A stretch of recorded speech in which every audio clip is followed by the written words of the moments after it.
Mari kita katakan sama-sama.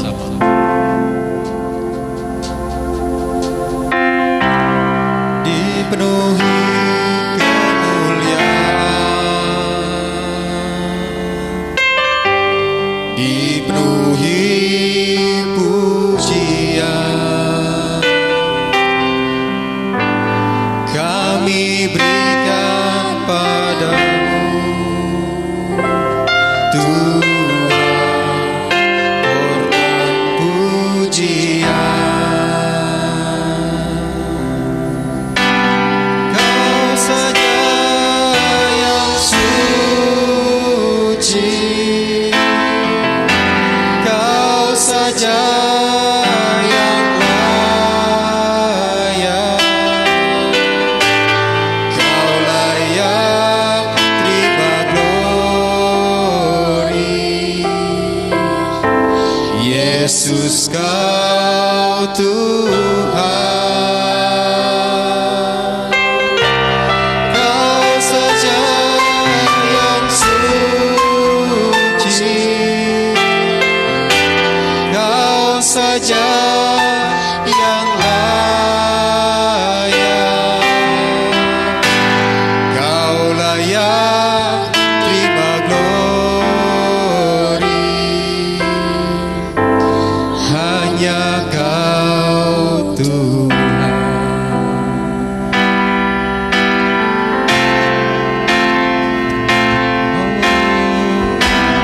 Dipenuhi kemuliaan, dipenuhi pujian,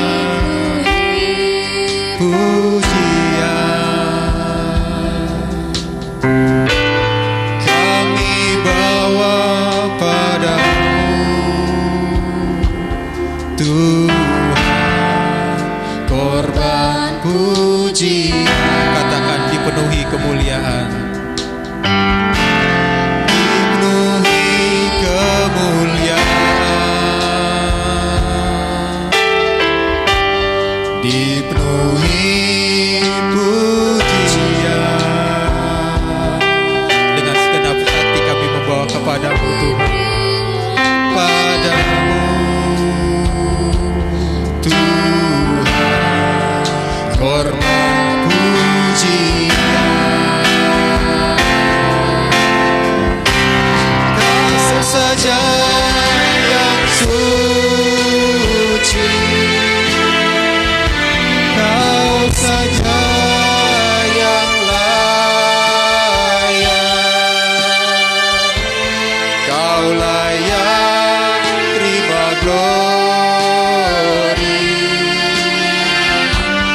Yesus, Kau Tuhan, Kau saja yang suci, Kau saja yang layak, Kau layak terima glori. Hanya Kau Tuhan, Kau saja yang suci, oh Kau saja yang suci, Kau saja yang layak, Kau layak Tuhan terima glori. Yesus, Kau Tuhan, Kau layak yang suci, Kau saja yang layak, Kau layak terima glori. Hanya Kau Tuhan, Kau saja. Mari kita angkat tangan kita sembah. Kau saja yang suci,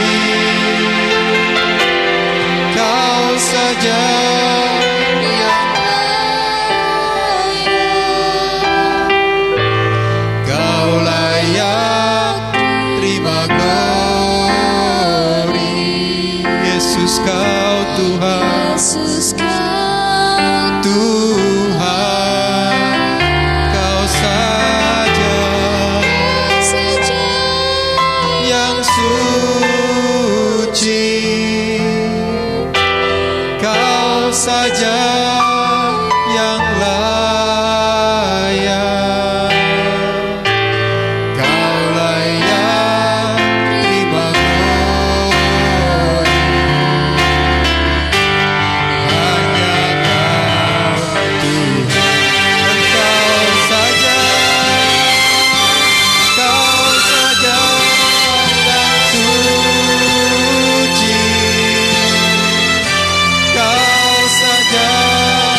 Tuhan. Yesus kau Oh yes Lord Jesus, yang suci Kau saja yang layak, Kau layak terima glory. Hanya Kau Tuhan, Kau layak terima glory. Oh, Kau layak terima glory. Hanya Kau Tuhan, katakan dengan imanmu, Dia layak terima glory, terima glory. Hanya Kau Tuhan.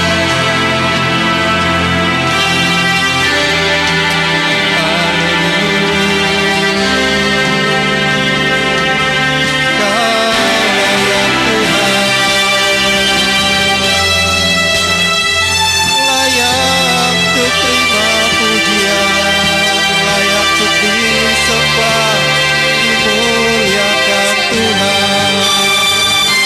Terimalah persembahan kami Tuhan. Haleluya, haleluya.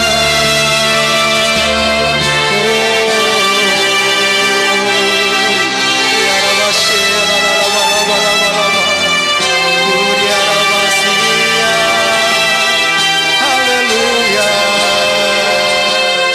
haleluya. Muliakan Dia, sembah Raja kita. Haleluya, yes Lord. Ditinggikanlah namamu Tuhan. Layaklah Engkau menerima pujian dan penyembahan kami Bapa. Dimanjakanlah Engkau dengan pujian kami Bapa, karena kami tahu Engkau Bapa atas segala Bapa. Engkau Bapa Yahweh yang Maha Kuasa, berkat penuh atas hidup kami. Layaklah Engkau Tuhan. Haleluya.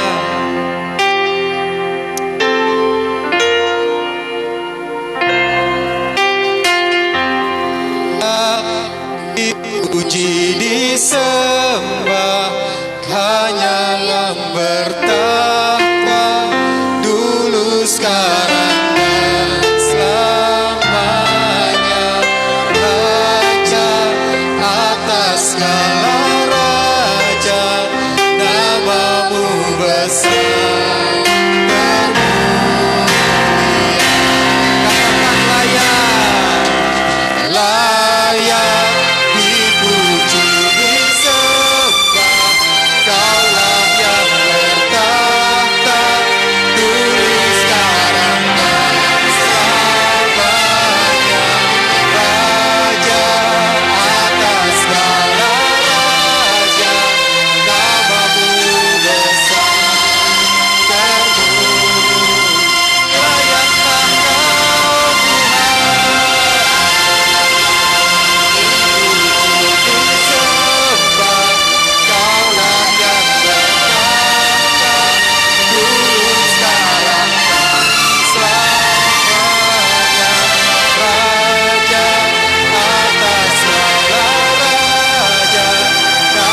keempat makhluk hidup masing-masing pada dirinya sendiri memiliki 6 sayap di sekelilingnya dan di dalamnya penuh dengan mata. Dan siang dan malam mereka tidak beristirahat untuk mengatakan, Kudus, Kudus, Kuduslah Yahweh Elohim penguasa semesta, yang sudah ada dan yang akan ada, dan yang ada dan yang akan datang. Dan tahta makhluk-makhluk hidup itu akan memberikan kemuliaan dan hormat dan ucapan syukur kepada Dia yang duduk di atas tahta itu, kepada Dia yang hidup sampai selama-lamanya. Ke-24 tua-tua itu pun tersungkur di hadapannya yang duduk di tahta itu, dan mereka menyembah kepada Dia yang hidup sampai selama-lamanya. Dan mereka melemparkan mahkota mereka di hadapan tahta itu sambil berkata, Ya Yahweh, Engkau layak menerima kemuliaan dan hormat dan kuasa, karena Engkau telah menciptakan segala sesuatu, dan oleh kehendak-Mu mereka ada dan telah diciptakan. Amin. Tuhan, terima kasih karena kami percaya yang layak dimuliakan adalah Tuhan yang Maha Kudus, Tuhan yang Maha Suci. Kami sangat percaya tidak ada noda setitik pun pada diri-Mu Tuhan. Engkau bersih, Engkau suci, Engkau layak ditinggikan. Begitupun ketika Engkau menjelma jadi manusia untuk menebus kami. Engkau seperti anak domba yang tiada bercacat celah, yang layak untuk dikurbankan, menjadi tumbal, menanggung semua kesalahan kami. Karena kami manusia di seluruh dunia ini berdosa kepadamu, tapi Engkau rela mati untuk menebus kami. Dan kami percayakan Engkau Tuhan. Walaupun ragamu mati di bumi ini, tetapi Engkau adalah roh yang hidup. Dan Engkau membangkitkan kembali tubuh yang telah mati itu dengan mengenakan tubuh kemuliaan. Dan sekarang kami diberi hak untuk kelak juga memiliki tubuh kemuliaan itu pada kerajaan-Mu yang akan datang. Kami bersyukur punya Tuhan yang Maha Kudus. Sekarang berfirmanlah Tuhan, kami siap untuk menjadi pelaku-pelaku firman-Mu karena memahami apa yang harus terjadi pada hidup kami yang telah Engkau kasihi dan jadikan ciptaan baru ini. Dalam nama Tuhan Yesua HaMasiah, Tuhan Yesus Kristus, kami berdoa menyambut firman Tuhan pagi hari ini. Haleluya. Kita yang percaya dan diberkati Tuhan sama-sama katakan amin. Silahkan duduk Ibu Bapak dan saudara yang ada di sini. Shalom kepada saudara yang ada di rumah mengikuti ibadah live streaming. Tuhan memberkati kita semua. Amin. Haleluya. Saudara-saudaraku, hari ini saya ingin menyampaikan ajaran mengenai kekudusan, saudara-saudara. Iya, ajaran mengenai kekudusan, dan ini banyak sekali kontroversinya, saudara-saudara.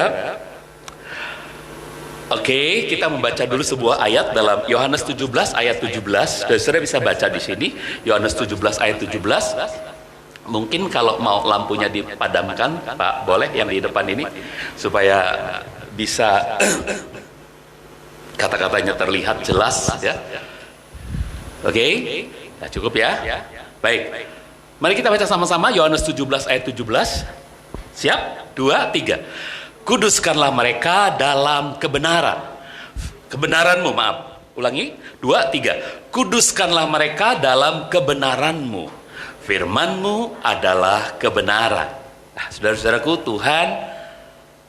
Tuhan Yesus berdoa kepada Bapa, kuduskanlah murid-muridku, gitu ya. Dan saudara dan saya termasuk yang didoakan pada waktu itu, saudara-saudaraku. Kuduskanlah mereka dalam kebenaran-Mu, karena firman-Mu adalah kebenaran. Baik, Bapak, Ibu, dan saudara, Tuhan memerintahkan kita untuk menjadi kudus. Bukankah begitu yang kita sering dengar pada khotbah-khotbah, yang kita sering dengar pada ceramah-ceramah, pada anjuran-anjuran dan nasihat para hamba Tuhan? Karena Alkitab yang mengatakan itu. Tuhan memerintahkan kita untuk menjadi kudus, betul ya? Oke, nah saudaraku, ayat-ayatnya di mana saja? Dalam 1 Petrus 1 ayat 16 dikatakan di sana, sebab telah tertulis, kuduslah kamu karena aku kudus, betul ya? Jadi kita diperintahkan supaya kita itu menjadi kudus, gitu ya, saudara-saudara. Oke, lalu 1 Petrus 1 ayat 15, ayat sebelumnya, coba kita baca juga. Sebaliknya, sebagaimana Dia yang telah memanggil kamu itu kudus, hendaklah kamu sendiri pun kudus dalam setiap tingkah lakumu. Jadi semua tingkah laku kita, hendaknya kita itu benar-benar kudus dan menjadi kudus, saudara-saudara. Oke, Roma 6 ayat 19 mengatakan apa? Roma 6 ayat 19 masih sama. Nadanya adalah supaya kita menjadi kudus. Coba kita baca sama-sama. Ini rupanya karena pindah dari laptop saya ke handphone, jadi berubah-berubah gini. Saya mohon maaf ya.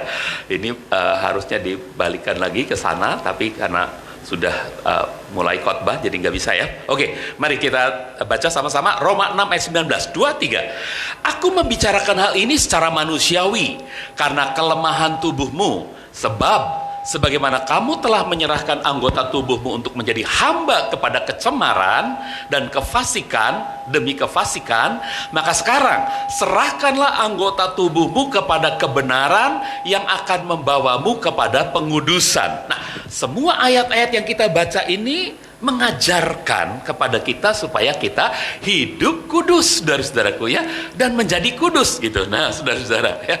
Oke, tapi masalahnya saudaraku, wah ini ada yang masalahnya saudaraku, firman Tuhan justru juga menyatakan bahwa kita sudah menjadi orang kudus. Dan mulai bisa bedakan saudaraku, yang satu menyuruh kita tambah lama tambah menjadi kudus, yang satu lagi Tuhan menyatakan bahwa kita ini sudah jadi orang kudus. Coba bilang sudah, berani nggak? Saya sudah jadi orang kudus. Nggak ada yang berani pasti. Karena yang kudus itu hanya Tuhan, nggak ada cacat celah sedikit pun. Betul ya saudara-saudara? Semua tua-tua, semua melemparkan mahkotanya. Mereka disebut orang-orang kudus, tapi mereka nggak layak menyandang predikat sebagai tua-tua yang kudus. Itu sebabnya mereka melepaskan mahkotanya. Mereka menyembah hanya kepada Tuhan yang Maha Kudus. Saudara-saudaraku, namun ternyata ada bagian firman Tuhan yang mengatakan bahwa kita ini sudah jadi orang kudus. Nah, bukan orang kudus dari Jawa Tengah, bukan. Orang kudus itu benar-benar orang yang suci, orang yang dipisahkan. Contohnya dalam Roma 1 ayat 7a. Coba kita baca ayat ini. Benar nggak begitu? Kita baca 2, 3. Kepada semua orang yang dikasihi Elohim, yang dikasihi Tuhan, yang berada di Roma. Ini surat Rasul Paulus kepada orang-orang atau jemaat yang ada di Roma, yang telah dipanggil menjadi orang-orang kudus. Jadi jemaat di Roma disurati oleh Rasul Paulus, mereka itu disebut sebagai orang-orang kudus. Ini Paulus nih sembarangan kali ya. Coba kita baca lagi dalam 1 Korintus 1 ayat yang kedua. Sama-sama kita baca. 2, 3. Kepada gereja Elohim di Korintus, kepada gereja Tuhan yang ada di kota Korintus, yang telah dikuduskan dalam Hamasiah Yesua, dalam Kristus Yesus, yang dipanggil menjadi orang-orang kudus bersama semua orang yang memanggil nama Tuhan kita, Yesua Hamasiah, Yesus Kristus, di setiap tempat, baik di tempat mereka di Korintus maupun kita. Rasul Paulus waktu itu mungkin ada di sebuah tempat sudah atau di Yerusalem. Jadi dan ya, bagi atau bersama semua orang yang memanggil nama Tuhan Yesus Kristus. Saudara termasuk loh ya di sini ya. Oke? Kita adalah orang-orang apa? Orang kudus. Nah, saudara-saudara, coba kita baca lagi. Masih ada 2 ayat. 1 Korintus 6 ayat 11b, Pak UMP. Ada gaung sedikit ya. Oke. 1 Korintus 6 ayat 11b. Mari kita baca sama-sama. 2, 3. Tetapi kamu telah dibasuh dan telah dikuduskan, bahkan telah dibenarkan dalam nama Tuhan Yesua, serta oleh Roh Elohim kita. Kita telah dibasuh.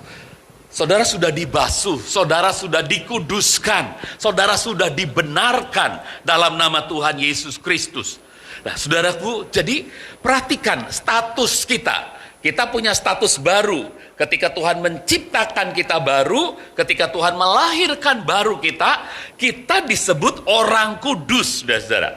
Dan ini yang akan kita coba sinkronisasi dengan ayat-ayat tadi. Satu ayat lagi, coba. Ayat 10 dalam kitab Ibrani pasal yang ke-10. Kita baca sama-sama supaya mantap. Ada ayat-ayat yang mengatakan bahwa kita ini sebetulnya orang kudus. Oke, kita baca ya. Sama-sama, 2, 3. Oleh apa yang dikehendakinya itu, kita telah dikuduskan melalui persembahan tubuh Yesus Kristus, persembahan tubuh Yeshua HaMasiah, sekali untuk selamanya. Waktu Tuhan Yesus berkurban di atas kayu salib, dia menebus saudara dan saya, maka dia melalui penebusannya itu mengubah hidup kita menjadi orang kudus, sekali dan selamanya. Jelas nggak, saudara? Bertentangan kan sama ayat-ayat yang semula disampaikan, betul nggak? Bertentangan nggak, saudara? Kok beda ya? Yang satu menyuruh kita itu menjadi kudus, tapi yang satu lagi bilang kita ini sudah kudus loh. Kalau kita pegang yang ini, berarti ini nggak perlu dong. Kita ini udah kudus. Ngapain kita harus menjadi kudus lagi? Oh, udah kudus kok. Gitu kan? Betul nggak, saudara? Tapi kalau kita pegang yang ini, berarti itu nggak berlaku. Oh, kita belum kudus, kita harus menjadi kudus. Gitu kan? Betul nggak, saudara? Nah, inilah yang harus kita sinkronisasi. Mana yang benar? Sudah kudus atau harus jadi kudus? Saudara sebagai orang Kristen sudah kudus atau harus menjadi kudus? Nah, ini yang saudaraku harus kita sinkronisasi. Jika banyak ayat mengatakan bahwa kita sudah kudus, mengapa banyak pula ayat menyebutkan bahwa Tuhan menyuruh kita menjadi kudus? Bagaimana kita bisa mensinkronisasikan dua ayat yang sepertinya saling kontradiksi ini, saudara-saudara?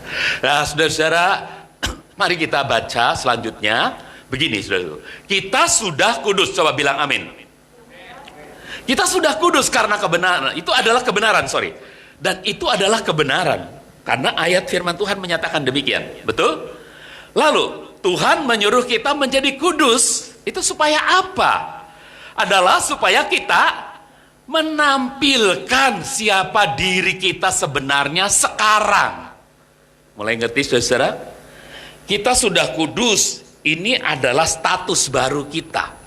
Lalu kalau Tuhan menyuruh kita menjadi kudus, itu artinya kita sedang disuruh menampilkan sifat-sifat kudus, gaya hidup kudus, sebagaimana kita yang sudah dijadikan kudus. Ngerti nggak, saudara? Saya ini anak Tuhan. Maka dalam keseharian, saya harus menampilkan diri saya sebagai anak Tuhan. Bukan sebagai anak iblis yang membenci, yang ingin membunuh. Bukan. Kita sebagai anak Tuhan yang mengasihi siapapun. Bahkan orang yang membenci kita pun kita kasih. Karena kita anak Tuhan yang maha kasih. Jelas nggak? Jadi kita sudah kudus, karena itu kita harus menampilkan hidup kudus. Betul? Betul? Nah, ini yang dimaksud Tuhan. Kamu harus menjadi kudus, maksudnya kita tinggal menampilkan saja, saudaraku. Menampilkan siapa diri kita sebenarnya sekarang. Jelas? Oke? Nah, saudara-saudaraku, Tuhan sedang berkata, kamu adalah anak-anakku yang sudah aku kuduskan. Betul ya ini, saudara? Sekarang, bertingkah lakulah demikian, sebagaimana kamu telah kujadikan ciptaan baru. Jelas? Makin jelas sekarang, saudara. Berikutnya lagi ada pernyataan begini. Kekudusan bukanlah suatu keadaan yang harus kita kejar. Itu menurut Dr. Martin Lloyd Jones. Dia katakan, kekudusan bukanlah suatu keadaan yang harus kita kejar. Bukan. Melainkan sesuatu yang harus kita jalani. Karena siapa diri kita yang sesungguhnya sekarang. Udah bisa ditangkap? Jadi kita bukan sedang mengejar kekudusan karena kita sudah kudus. Tapi kita tinggal jalani aja kehidupan yang kudus itu, saudara-saudaraku. Tampilkan benar-benar kekudusan. Karena kita memang sudah dijadikan kudus. Jelas?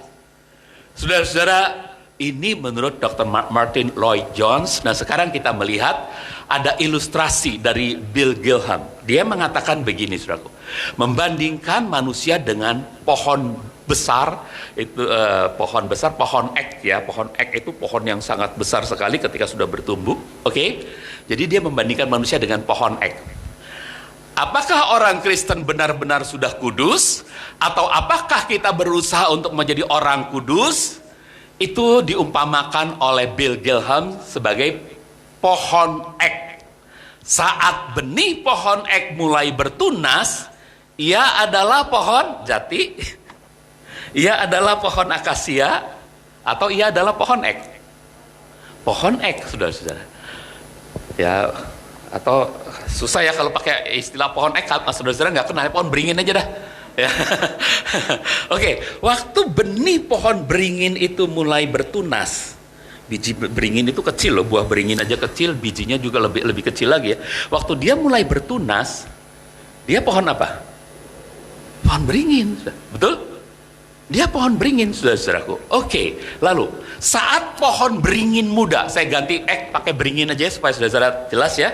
Saat pohon beringin muda bertumbuh, ia tidak semakin menjadi pohon beringin, betul ya?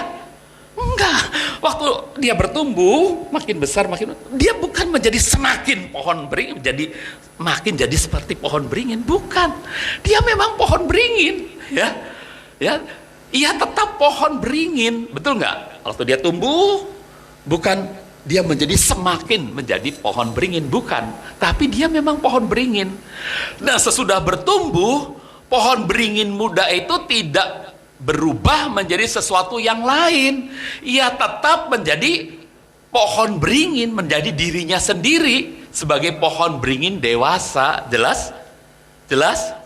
Nah, saudara-saudaraku, pohon itu tidak menjadi pohon beringin dengan bertingkah sebagai pohon beringin. Jadi pohon yang tadi tumbuh itu tidak bertingkah sebagai pohon beringin, nggak perlu bertingkah sebagai itu. Dia dengan sendirinya kalau tumbuh jadi besar, dia jadi beringin dewasa, gitu. Saudara ya. Jadi sama halnya, kita juga begitu. Tidak menjadi kudus dengan berperilaku kudus. Kita kudus karena Bapak Yahweh sudah menguduskan kita. Jelas? Jadi karena Bapak Yahweh sudah menguduskan kita, Tuhan Yesus berdoa, kuduskanlah mereka dengan kebenaran-Mu, firman-Mu adalah kebenaran. Dan waktu Bapa menguduskan kita, saudara-saudaraku, melalui kelahiran baru kita, maka kita ini sudah jadi kudus. Meskipun baru lahir, masih bayi. Ya? Seorang bayi Yahya, gitu, dia tetap Yahya. Waktu dia bertumbuh jadi anak-anak, ya dia Yahya. Waktu dia jadi remaja, dia tetap Yahya. Nggak berkurang Yahyanya gitu. Anak Bapak Yusmannya tuh nggak berkurang. Waktu dia jadi dewasa, dia tetap Ben Yusman itu. Jelas?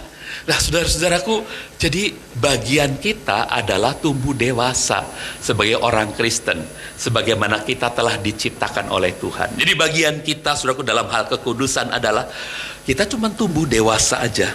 Tampilkan kekudusan itu benar-benar dari hidup kita. Tampilkan itu bukan berusaha untuk kita menjadi kudus lagi.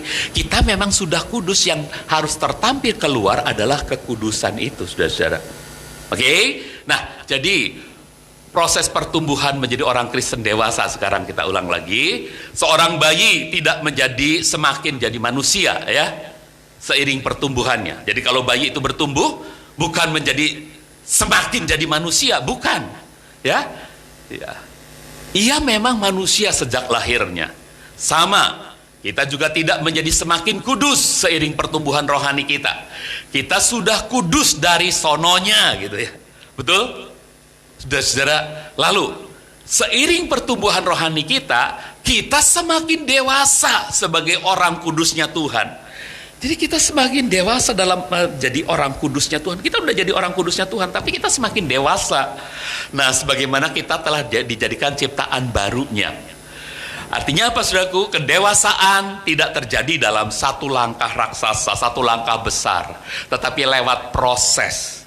Dan 2 Korintus 3 ayat 18 mengatakan, dengan wajah yang tak terselubung, kita semua sedang memantulkan kemuliaan Tuhan. Kita sedang diubah rupakan menurut gambarnya. Jadi kita ini sedang didewasakan, saudaraku. Jadi kita akan menjadi serupa seperti Tuhan kita yang kudus, Yesus Kristus itu. Itu gambar yang kita akan menjadi seperti itu gitu, saudara-saudaraku. Ya, kita akan menampilkan gambar seperti Yesus Kristus itu yang kudus itu. Nah, itu dikatakan dari kemuliaan kepada kemuliaan. Sama seperti Tuhan yang adalah roh. Perhatikan kata ini, saudaraku, dari kemuliaan kepada kemuliaan. Perhatikan kata ini, dari kemuliaan kepada kemuliaan, bukan dari sampah kepada kemuliaan.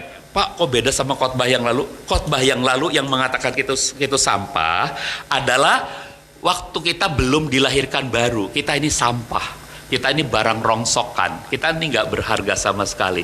Begitu diambil Tuhan, dibeli oleh Tuhan dengan harga yang mahal, kita dicuci bersih, ya, botol plastik yang rusak, yang penyok-penyok dicuci bersih, lalu dimasukkan ke penggilingan, didaur ulang jadi botol baru. Nah, ini bukan sampah. Dan inilah ciptaan baru. Inilah kita yang sesungguhnya disebut orang kudus. Kita sudah jadi orang kudus, maka kita harus menampilkan citra sebagai orang kudus itu. Jadi ini yang disebut dari kemuliaan kepada kemuliaan, bukan dari sampah kepada kemuliaan.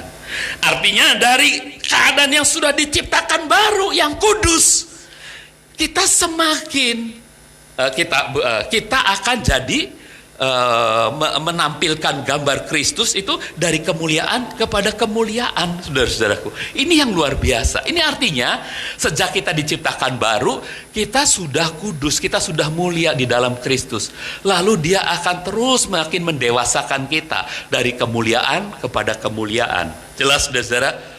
Wah, ternyata saudara-saudaraku, dua bagian ayat yang saling bertentangan ini ternyata bisa saling mendukung satu sama lain. Nah, ya, jadi seperti pohon beringin muda tidak semakin jadi pohon beringin ketika bertumbuh dewasa.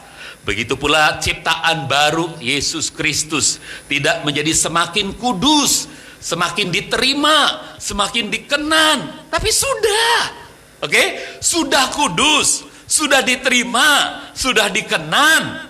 Jelas nggak, saudaraku? Namun kita sedang diarahkan jadi dewasa. Dewasa itu artinya dalam sikap, tingkah laku, perbuatan kita ya kudus gitu, saudara. Oke? Nah, jadi kita sudah, saudara-saudaraku. Nah, inilah sinkronisasinya. Jadi saudara-saudaraku, pengajaran anugerah itu bukan untuk melegalkan ketidakkudusan. Ada banyak orang bilang kalau kamu belajar anugerah, itu kamu nanti enggak lagi mikirin hidup kudus loh. Kamu pikir Tuhan itu sangat mengasihi kamu, itu buktinya Gomer itu walaupun udah disayangi, dikasihi, tetap aja berzina lagi. Dan Tuhan sepertinya kok membiarkan. Saudaraku, ada kasus-kasus tertentu di mana dosa itu ternyata, kutuk itu ternyata belum berhasil mengambil tuaiannya. Kalau dia sudah berhasil mengambil tuaiannya, maka Gomer itu binasa, saudara-saudara. Tapi ini soal siapapun yang berdosa, maka kutuk itulah yang akan mengambil dia. Bukan Tuhan yang akan melemparkan dia ke neraka. Tuhan tidak sejahat itu, saudara, untuk melemparkan saudara ke neraka. Tuhan kita, karena dia rela datang untuk membayar kita. Jadi yang akan melemparkan saudara ke neraka adalah dosa saudara yang tidak minta ampun kepada Tuhan, dan kuasa kutuk itu dia akan menuntut saudara untuk dia masukkan ke dalam neraka. Saudara-saudaraku, jadi hati-hati mengajarkan siapa Tuhan kita. Tuhan kita adalah Tuhan yang maha kasih, tapi dia tidak mentolerir ketidakkudusan, tidak. Karena ayat-ayat ini akan membuktikan, saudara-saudaraku. Yang ditentang adalah kebiasaan lama, paradigma lama, yang mencoba membuat diri kita menjadi kudus dengan berperilaku kudus. Kita pikir kita sendiri yang harus menjadi kudus. Oh, Tuhan nyuruh kok kita menjadi kudus, jadi saya yang harus berusaha untuk menjadi kudus. Saudara-saudaraku, dalam Lukas 5 ayat 38 dikatakan begini, tetapi anggur yang baru harus dimasukkan ke dalam kirbat yang baru, sehingga terpeliharalah keduanya. Orang-orang Yahudi itu seperti, saudaraku, kirbat yang kebiasaan orang Yahudi itu seperti kirbat yang lama, saudara-saudaraku. Dan mereka punya anggur yang lama, mereka punya dogma-dogma, ajaran-ajaran yang merupakan anggur yang lama. Itu tempatnya di kirbat yang lama. Tapi kita sudah dapat dari Tuhan anggur baru, sebuah kehidupan yang baru. Maka kita harus tempatkan pada sebuah kebiasaan yang baru. Kebiasaan baru, kirbat baru ini adalah yang mengajari kita untuk menjadi dewasa dalam kekudusan. Untuk kita dewasa, saudara-saudaraku. Bukan berarti kita perlu menjadi kudus dan semakin kudus lagi, tidak. Tapi kita jadi dewasa dalam menampilkan kekudusan karena kita sudah kudus, saudaraku. Jadi harus pada kirbat yang baru. Saudaraku, hal ini tidak mungkin kita lakukan.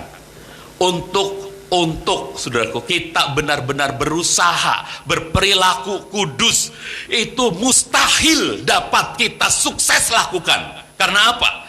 Karena standarnya terlalu tinggi. Terlalu tinggi standarnya. Enggak mungkin dengan kekuatan kita bisa semakin kudus, menjadi kudus gitu. Tidak bisa. Terlalu tinggi standarnya. Yakobus 2 ayat 10 pernah mengatakan begini. Kita sudah baca berulang-ulang. Sebab siapa yang ingin memelihara seluruh Torah, namun tersandung dalam salah satu ketentuannya, maka ia telah bersalah terhadap seluruhnya. Seluruh Torah itu, misalnya ada 100 hukum, ada 630 berapa Pak? 623 hukum. Satu saja kita bersalah, maka kita bersalah terhadap seluruhnya, saudara-saudaraku. Ini saja, saudaraku. Untuk pria-pria ini, kebanyakan pria-pria ini.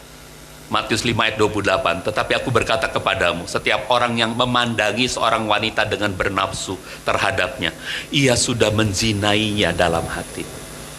Standarnya tinggi, saudara-saudaraku. Kalau mau kudus sendiri silahkan, tapi Tuhan bilang, aku yang menguduskan kamu. Saudara mau ngudusin diri sendiri, pakai usaha diri sendiri, Tuhan kemudian saudara bawa itu sebagai dalam baki, Tuhan nih lihat nih hidupku udah kudus, aku hebatkan Tuhan, jadi aku layakkan untuk menerima surga. Mau saudara ngomong gitu sama Tuhan? Silahkan. Nggak mungkin, saudara nggak mungkin diterima, saudara nggak mungkin mampu, tidak mungkin mampu. Standarnya terlalu tinggi, saudara-saudara, untuk menjadi kudus. Saudara-saudaraku, kabar baiknya Tuhan sudah, katakan, sudah menguduskan dan menyelamatkan kita yang berdosa. 1 Korintus 6 ayat 11 mengatakan, beberapa di antara kamu dahulu adalah seperti itu, melakukan hal-hal yang cemar dan sebagainya. Tetapi kamu telah dibasuh dan telah dikuduskan, bahkan telah dibenarkan dalam nama Tuhan Yesus HaMasiah serta oleh Roh Elohim kita. Jadi kita ini menerima anugerah itu tuh dengan penuh syukur, saudara-saudaraku. Oke? Lalu 1 Timotius 1 ayat 15 mengatakan apa? 2, baca sama-sama. 3. Firman ini setia dan layak diterima sepenuhnya, bahwa HaMasiah Yesua telah datang ke dunia untuk menyelamatkan orang-orang berdosa, dan dari antara mereka akulah yang paling berdosa. Rasul Paulus mengakui itu. Dari antara mereka rasa-rasanya aku yang paling berdosa. Padahal dalam kirbat yang lama, dalam kebiasaan Yahudinya, dia menganggap dirinya orang kudus, saudara. Orang yang semakin berbuat kekudusan dengan membunuhi orang-orang Kristen waktu itu, saudaraku, dengan mengejar orang-orang Kristen waktu itu, dia pikir dia sedang melakukan kekudusan. No, saudara. Ternyata Paulus salah waktu masih bernama Saulus. Tapi ketika dia diampuni oleh Tuhan, dia diterima oleh Tuhan, maka dia tahu dia adalah orang yang dulunya paling berdosa ternyata di hadapan Tuhan. Bukan orang yang paling kudus, karena melakukan kehendak Tuhan untuk membunuhi orang-orang yang tidak percaya kepada Tuhannya, orang-orang Yahudi gitu. Nah, saudara-saudaraku, coba kita lihat ayat selanjutnya, Yeremia 18 ayat yang keempat. Ini apa, saudaraku? Saudara adalah hidup yang semula hancur bagaikan kepingan-kepingan bejana, diolahnya kembali menjadi bejana yang baru. Yeremia 18 ayat yang keempat mengatakan begitu, saudara-saudara. Yeremia 18 ayat yang keempat. Mari kita baca sama-sama. 2, 3. Masih belum. Ya. 2, 3. Ketika bejana yang tengah dibuatnya rusak, maka sebagai tanah liat di tangan panjunan, tanah liat itu dapat diolah kembali menjadi bejana yang lain sesuai dengan apa yang baik dalam pandangan Panjunan itu untuk mengolahnya kembali. Jadi saudaraku, Panjunan itu ketika bejana yang sedang dia olahnya itu rusak, maka dia akan ambil kembali dan dia akan olah lagi, dia akan banting-banting lagi, mungkin diinjak-injak lagi itu tanah liat, kemudian mulai diangkat lagi, dibawa ke pelarikan saudaraku, dan kemudian mulai diputar rodanya, lalu dia mulai membentuk menjadi pot yang baru atau vas bunga yang baru. Dan itulah hidup saudara yang dilahirkan kembali oleh Tuhan, yang dibaharui kembali. 2 Korintus 5 ayat 17. Jadi jika seseorang ada di dalam Hamasiah, dalam Kristus, ia adalah ciptaan baru. Apa yang lama sudah berlalu, lihatlah segalanya sudah menjadi baru. Saudaraku, kita ini ciptaan baru, indah, mulia seperti Kristus tadi dalam 2 Korintus 3 ayat 18 mengatakan. Dan dengan wajah yang tak terselubung kita semua sedang memantulkan kemuliaan Tuhan. Kita memantulkan, bukan kita terus-menerus mau mengejar kemuliaan Tuhan, terus-menerus mengejar kekudusan supaya kita jadi tambah kudus gitu. Bukan, saudara-saudaraku, tapi kita sedang memantulkan kemuliaan Tuhan dan kekudusan Tuhan. Kita sedang diubah rupakan menurut gambarnya. Indah, saudara-saudaraku, dari kemuliaan kepada kemuliaan, sama seperti Tuhan yang adalah roh. Jadi saudaraku, Roma 6 ayat 22. Perhatikan, ayat ini berkata tentang buah kekudusan. Coba kita baca ayat ini dan saudara harus mengerti, memahami. Ayat ini mempunyai kata yang sangat jelas membedakan buah itu, saudaraku. Ya, coba begini maksudnya. Baca dulu ayatnya. Tetapi sekarang sesudah dibebaskan dari dosa dan menjadi hamba Elohim, hamba Tuhan, kamu memperoleh buah yang membawa kamu kepada kepengudusan, yang akhirnya ialah hidup yang kekal. Saudaraku, seringkali kata memperoleh ini tidak kita perhatikan, saudaraku. Yang kita perhatikan adalah kalau kita hidupnya benar-benar tekun, taat, maka kita akan menghasilkan buah kekudusan. Ini beda, saudaraku. Saudara bukan menghasilkan buah kekudusan, bukan. Bukan memprodusir buah kekudusan, tapi memperoleh. Memperoleh itu artinya saudara diberi. Itu pakai katanya dalam bahasa asli itu kata eko. Kata eko itu, saudaraku, itu artinya kita beroleh, kita mendapatkan, atau kita mempunyai, saudara-saudaraku. Tapi bukan kita memproduksi. Nah, kata memproduksi adanya di mana, saudara-saudaraku? Ya, ini adalah sesuatu yang dituai. Kata eko itu kita dapat dari Tuhan, lalu kekudusan itu kita tuai, kita tampilkan gitu. Ada buah yang Tuhan berikan namanya buah kekudusan. Buah itu muncul dari pohon yang disebut kita ini. Itu buah bukan karena kita produsir ternyata, bukan. Tapi itu buah adalah diperoleh dari Tuhan. Tuhan yang memberi.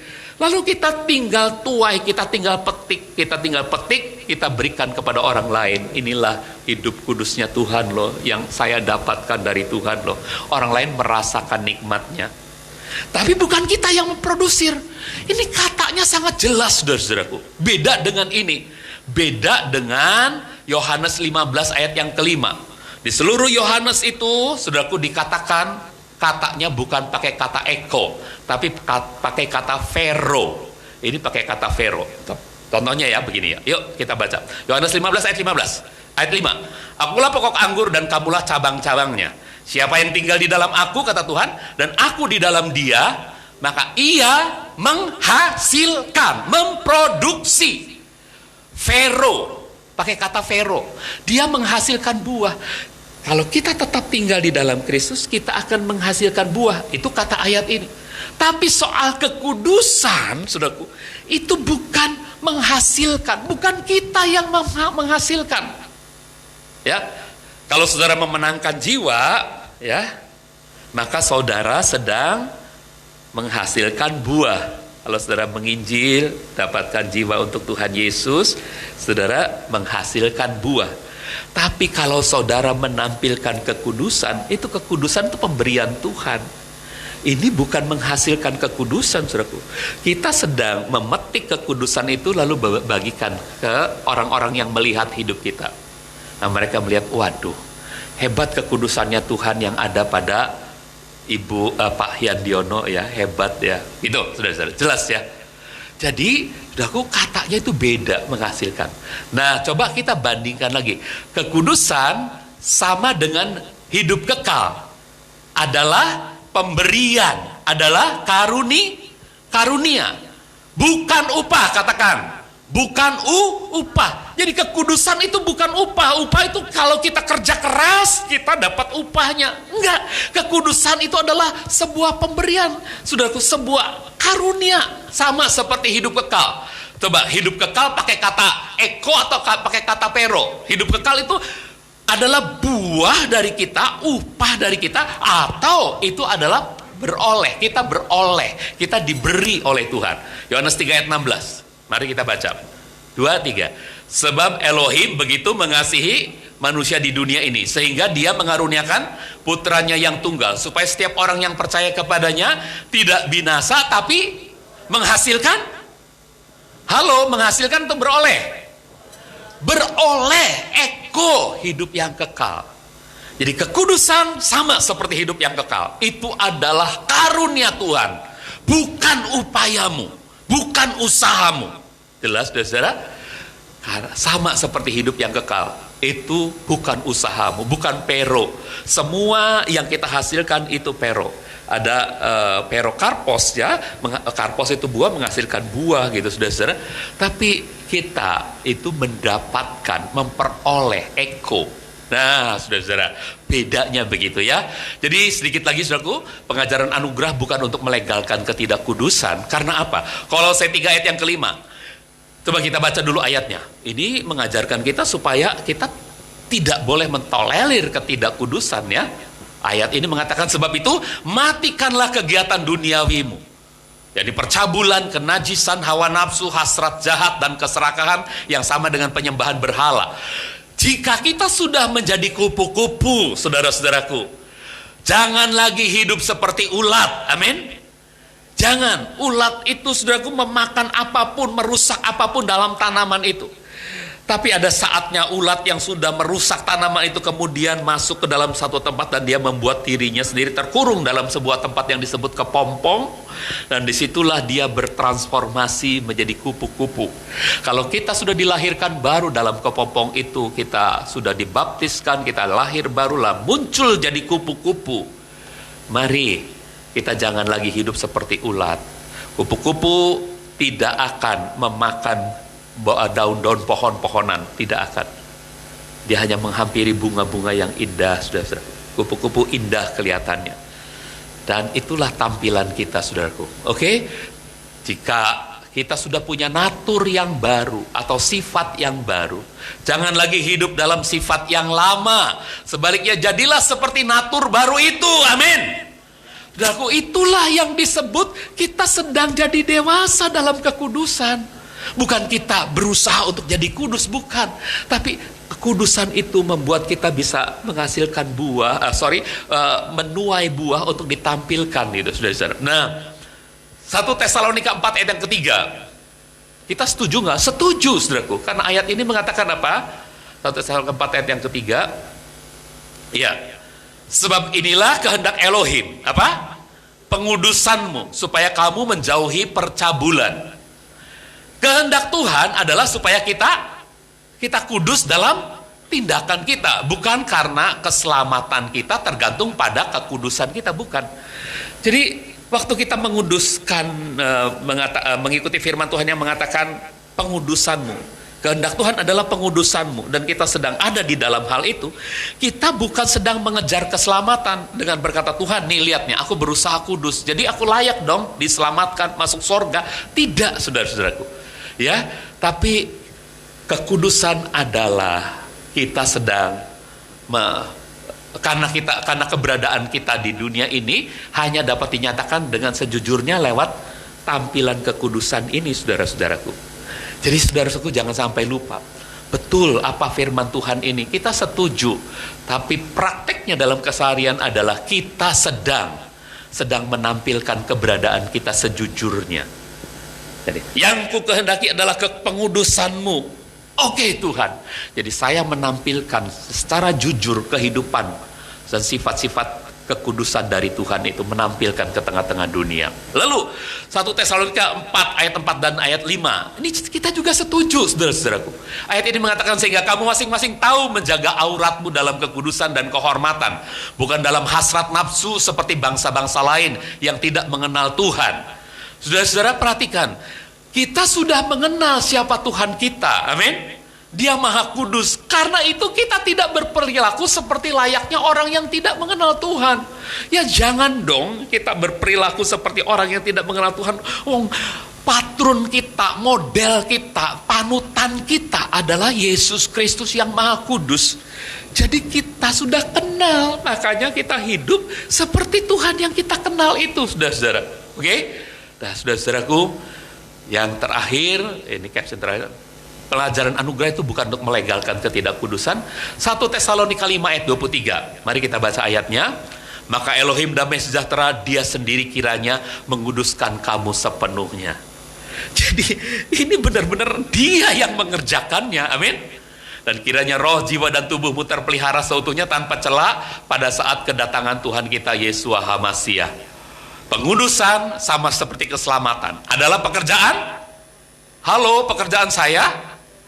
Pekerjaan Tuhan, bukan pekerjaan kita.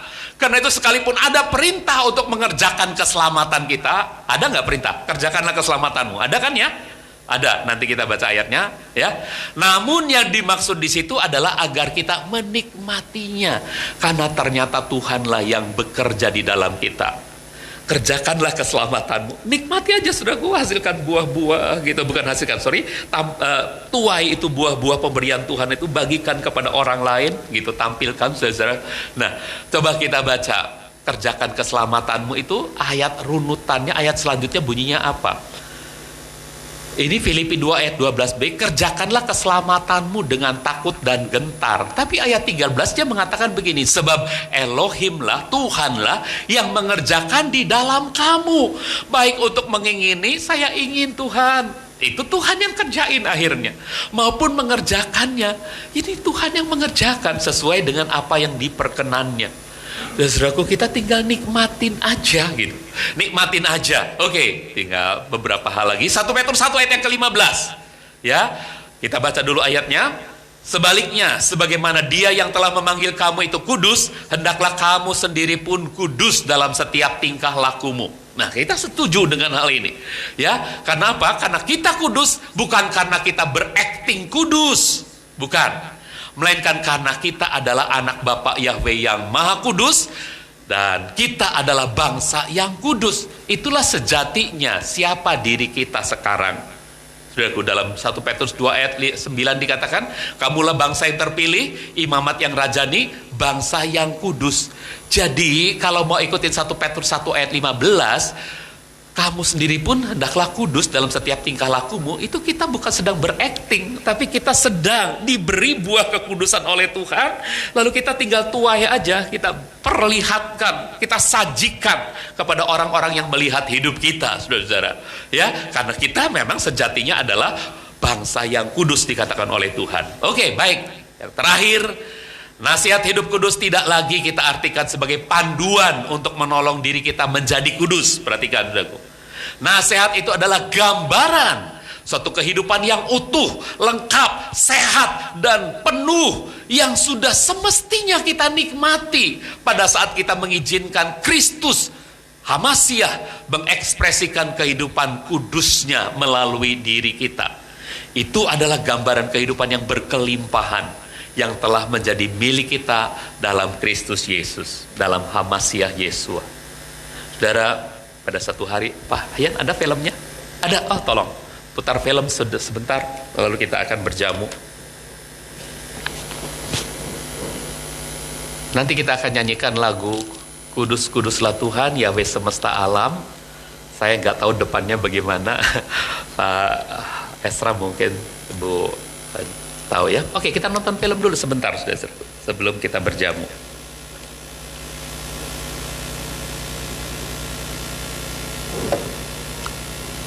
Saudara lihat ini, suaranya nggak ada ya Pak Yan ya? Nggak ngerti ya Pak Wempi ya? Udah, ada apa-apa.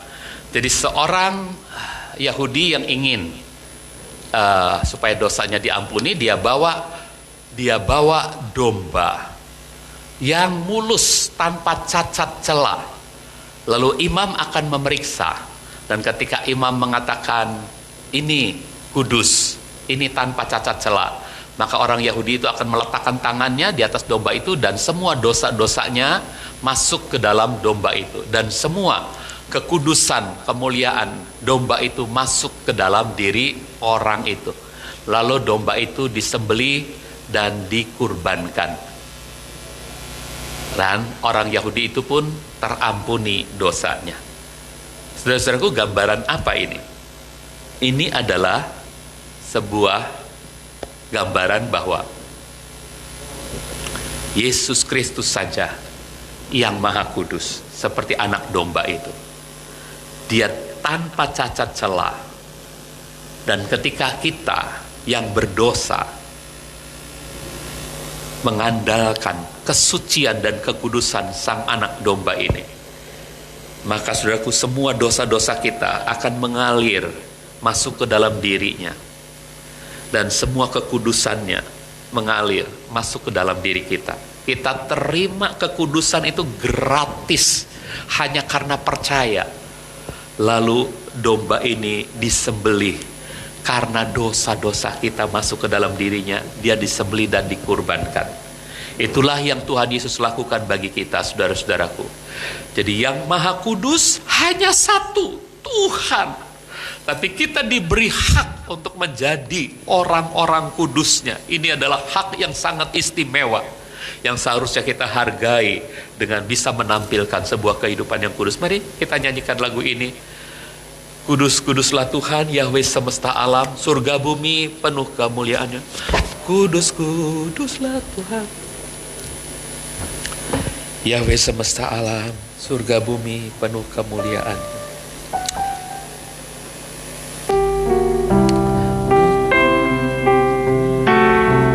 Haleluya. Yahweh semesta alam, surga bumi penuh kemuliaan.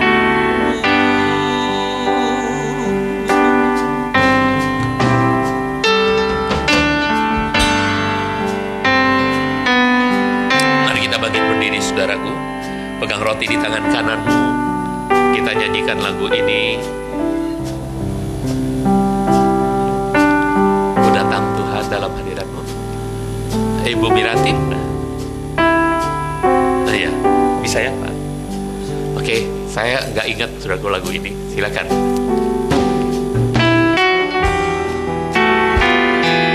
Dalam hadirat-Mu berhiaskan kekudusan. Itu bukan kekudusan-Mu, tapi anugerah Tuhan.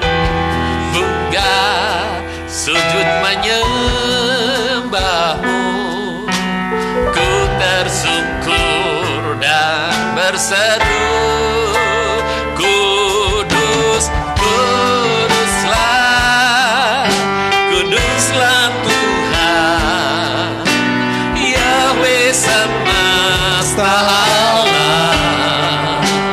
Kudus, kuduslah, kuduslah Tuhan, surga bumi menyembah.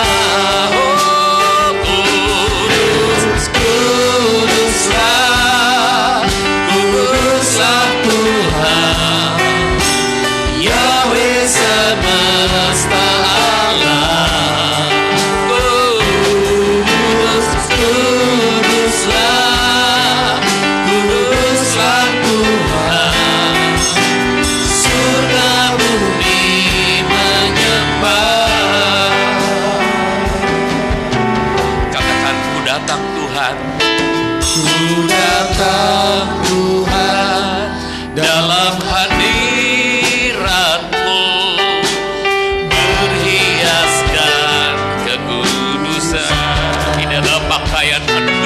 dosa. sujud Menyembahmu, ku tersungkur dan berseru, kudus, kuduslah, kuduslah Tuhan, Yahweh semesta alam. Terima kasih untuk kekudusan yang kau pakaikan kepada kami seperti jubah kemuliaan. Haleluya. Surga bumi menyembah, surga bumi menyembahmu, surga bumi menyembah. Haleluya. Haleluya.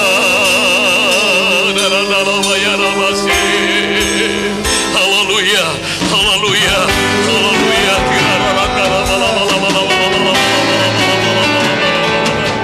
Haleluya.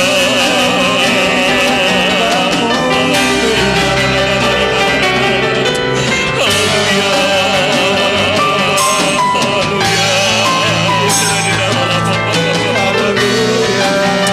Engkau mulia, Engkau kudus,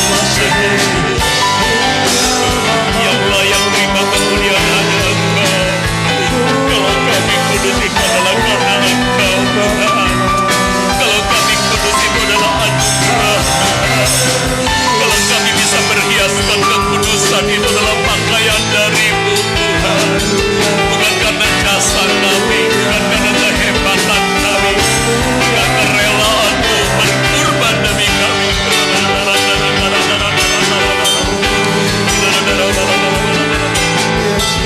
kasih Tuhan, terima kasih Tuhan, terima kasih. Amin. Terima kasih Tuhan, terima kasih Tuhan. Haleluya. Saudara-saudaraku, pegang roti di tangan kananmu. Persiapkan dirimu untuk menyambut perjamuan Tuhan. Saya bacakan firman Tuhan demikian.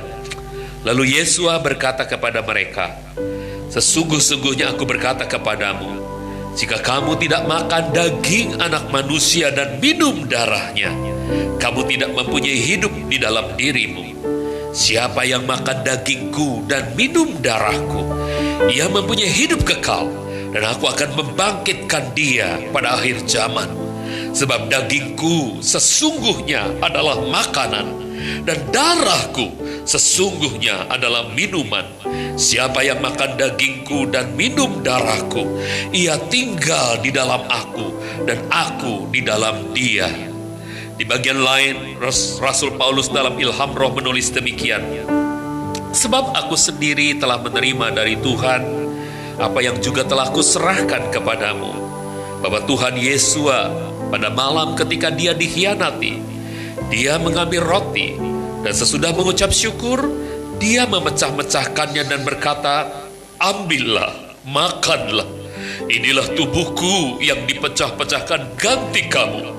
Lakukanlah ini sebagai peringatan akan daku. Saudaraku, bukankah roti yang kita pecah-pecahkan ini adalah persekutuan dengan tubuh Tuhan Yesua Hamasia? Amin, haleluya. Mari kita makan dengan percaya dalam nama Tuhan Yesua Hamasia. Terima kasih Tuhan. Kami memperingati kembali saat Engkau rela berkorban demi kami, menyerahkan tubuh-Mu yang kudus itu untuk jadi kurban tumbal menebus kami, Tuhan. Kami bersyukur. Kami bersyukur, Tuhan. Saudara, persiapkan cawan. Angkat lebih tinggi dan dengarkan firman Tuhan. Dan demikian pula cawan itu sesudah makan seraya berkata, cawan ini adalah perjanjian baru di dalam darahku. Lakukanlah ini sesering kamu dapat meminumnya sebagai peringatan akan daku. Saudaraku, bukankah cawan pengucapan syukur yang atasnya kita ucapkan syukur ini adalah persekutuan dengan darah Tuhan Yesua Hamasia? Haleluya. Mari kita minum dengan percaya dalam nama Tuhan Yesua Hamasia.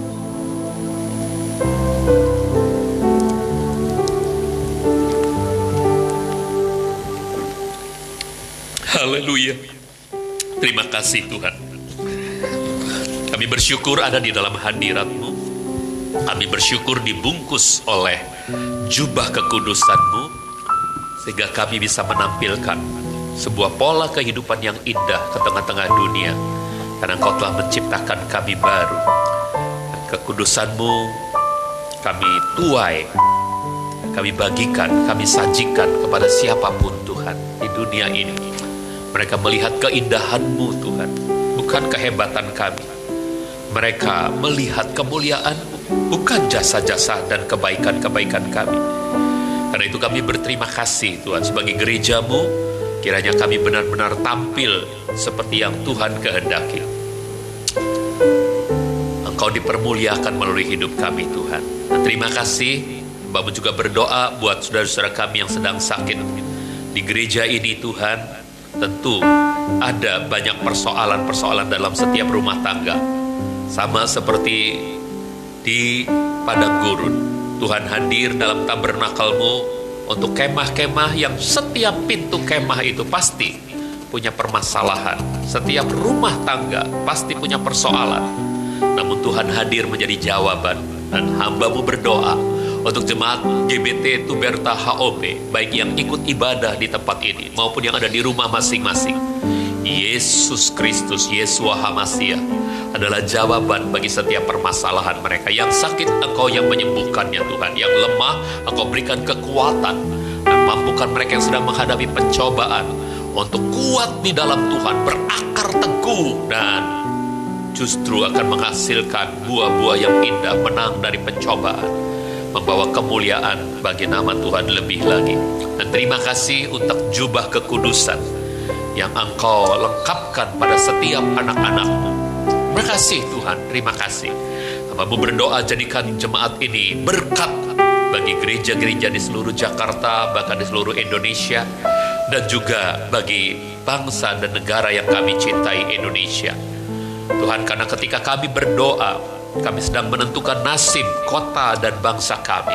Maka jemaat-Mu ini berdoa di dalam nama Tuhan Yesua HaMasiah, Tuhan penguasa alam semesta. Kami mendoakan shalom turun atas kota Jakarta, shalom turun atas Indonesia, shalom turun atas bangsa-bangsa di dunia.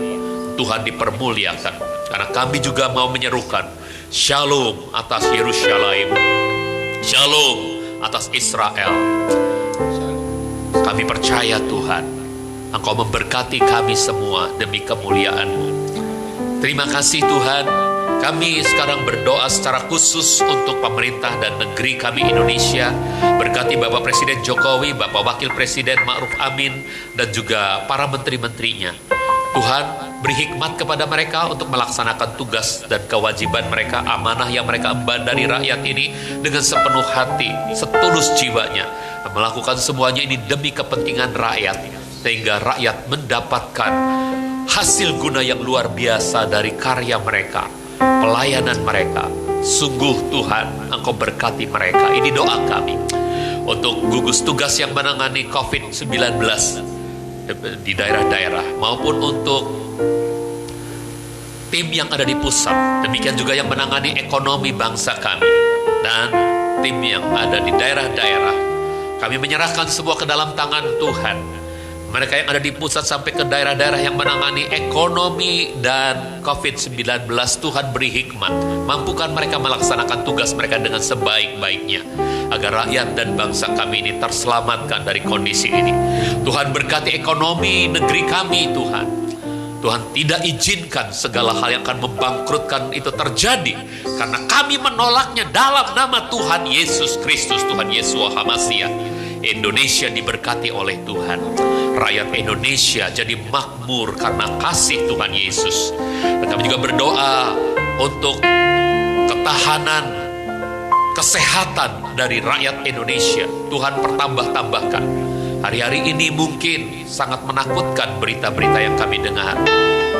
Namun kami percaya, kami bisa punya suara nubuatan untuk mengatakan dalam nama Tuhan Yesua HaMasiah. Kami tahan pertumbuhan yang meningkat dari COVID-19 ini. Justru yang kami berkati adalah kesembuhan yang meningkat untuk mereka-mereka yang terkena COVID-19 ini. Dalam nama Tuhan Yesus Kristus, tidak lagi terjadi klaster-klaster baru yang menakutkan, karena Tuhan bekerja atas negeri yang kami cintai. Kami berdoa ya Tuhan, untuk ketahanan ekonomi, untuk ketahanan pangan. Tuhan berkati, sejahterakan rakyat dan bangsa ini. Kami berdoa untuk ketahanan keamanan Tuhan. Engkau tolong bangsa kami, supaya segala kuasa yang ingin menghancurkan NKRI ini dipatahkan oleh kuasa-Mu. Dan Tuhan yang memberkati NKRI ini, sehingga NKRI berjaya bagi kemuliaan nama-Mu. Dan Tuhan menyelamatkan Indonesia, Tuhan menyelamatkan bangsa-bangsa di dunia. Inilah syafaat kami yang kami panjatkan dalam nama di atas segala nama, Yesus Kristus, Yesua Hamasia, Tuhan dan Juru Selamat kami. Haleluya. Sekarang saudara-saudaraku yang di sini, angkat tangan dan buka hatimu. Demikian pula yang di rumah, sama-sama mari kita terima berkat surgawi. Saudara-saudaraku, terimalah dan bawalah kasih karunia dari Tuhan kita Yesua Hamasia, kasih dari Bapa surgawi kita, Bapa Yahweh yang mulia, dan persekutuan Roh Kudus menyertai hidup kita sekalian. Dan selama kita hidup di bumi ini, kita bisa menampilkan kekudusan yang merupakan jubah kemuliaan Tuhan yang dipakaikan kepada kita.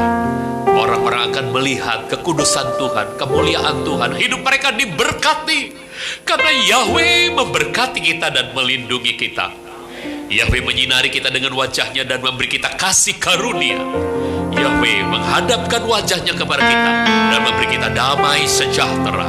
Kita menerima semua berkat ini dalam nama Tuhan Yesua Hamasia. Haleluya. Kita yang percaya dan diberkati Tuhan sama-sama katakan amin.